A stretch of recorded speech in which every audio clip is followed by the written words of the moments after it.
Hello everyone and welcome to Black Ops 3 for Dummies. Today's episode we'll be talking about Kill Confirmed, and this will probably be a shorter episode because there's not a whole lot to Kill Confirmed. Kill Confirmed is another Slayer mode just like Team Deathmatch, the only difference being when you kill somebody your team does not automatically get points for the death. You actually have to go across their body and pick up the dog tags that they drop in order to get points for your team. You get 50 points for every person you kill, you get 100 points for every enemy dog tag you pick up, and you get 25 points for every friendly tag you pick up, including your own.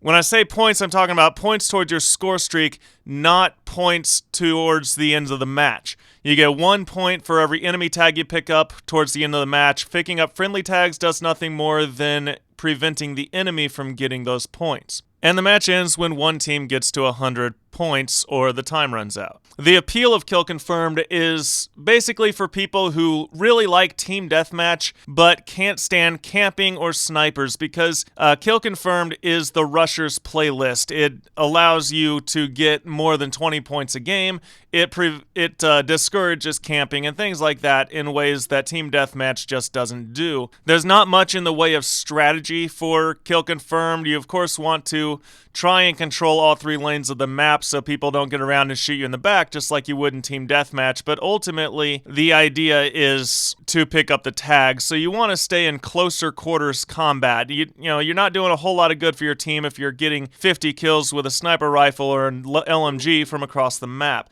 And likewise, you're not doing a whole lot of good for your team if you go rushing at every enemy dog tag just to die. A lot of people will look at your score at the end of the game and say, oh, you had 40 kills and only 28 confirms, you're not really playing the objective. And then you look at their score and they have 20 kills, 25 confirms, and 38 deaths. And it's like, well, yeah, I may have not picked up every dog tag I got, but you gave the enemy 38 dog tags to pick up for themselves. Who's really not helping the team here? Again, if you kill somebody and they're out in the open and you don't feel safe going to get their tags, don't feel like you have to pick up every enemy dog tag, because the fact is you're going to do a lot more help to your team by staying alive, getting higher streaks, and not feeding the enemy dog tags of your own.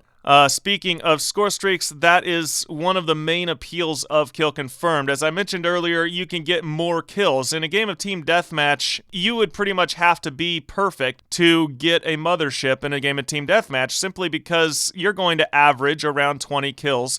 Since the game only goes to 75 kills, there's 6 people on your team. The top player on your team might have somewhere around 20 to 25 kills, and that, if you die in the middle of that, you're not going to be able to earn a mothership or a GI unit, something like that. But in Kill Confirmed, you can get up into the 40s on a fairly, 40 kills is a better game of Kill Confirmed, but you can get into the 30s on a regular basis, and you get more points per kill if you're picking up your tags. So getting things like GI units and motherships and haters and stuff like that is not unreasonable in Kill Confirmed for an average player, the way that you really shouldn't be running anything above a Talon in Team Deathmatch for an average player. As far as your class setup is concerned, you want to use close-range weapons. Kill Confirmed is a fine playlist for shotguns. The majority of things I would suggest are SMGs or close-quarters assault rifles like the K-44 or the HVK, something like that.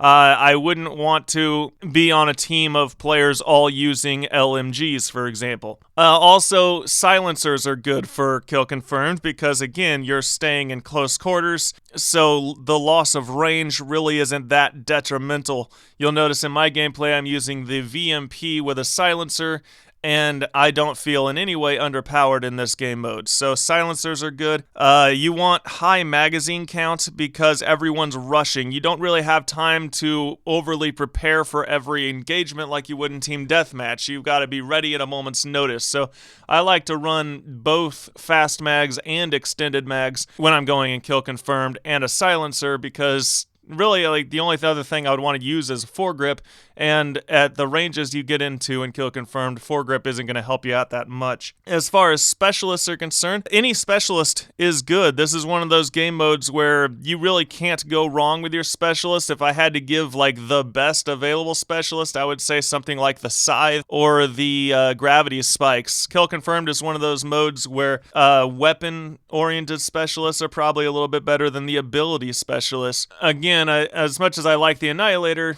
it may not be the best Kill Confirmed weapon because it's more of a ranged sniperish type weapon and you're killing things too far away for you to rush across the map and get the tag. And for the score streaks, I would say score streaks is where you can go to that next level. If you want to break down the score streaks into, let's say, 4 tiers, you get the lower tier, which is everything from like the HCXD up to the counter UAV. Those are the streaks that the lower skilled players who don't get high streaks tend to flock to because they can actually earn them.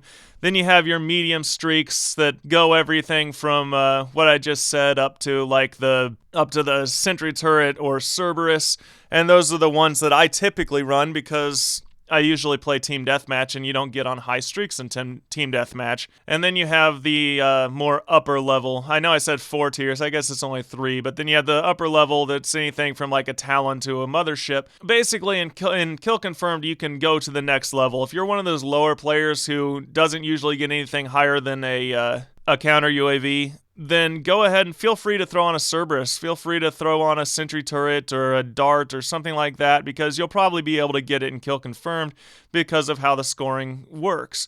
And likewise, if you usually cut off at the Talon, then, go ahead and throw on a GI unit. There's a chance you'll get it. I'm not going to guarantee it, but there's a better chance because you're getting more points per kill. So thanks for listening and watching. I hope you enjoyed the video. I know that there was not a whole lot of in-depthness to this video, but frankly, Kill Confirmed is just kind of a simplistic game mode. There's not a whole lot to it. The strategy, again, is just get kills in close enough quarters to the enemy to pick up their tags. You want to learn about map control, things like that, you could go back and rewatch the Team Deathmatch video because it's basically the exact same game mode. Goodbye.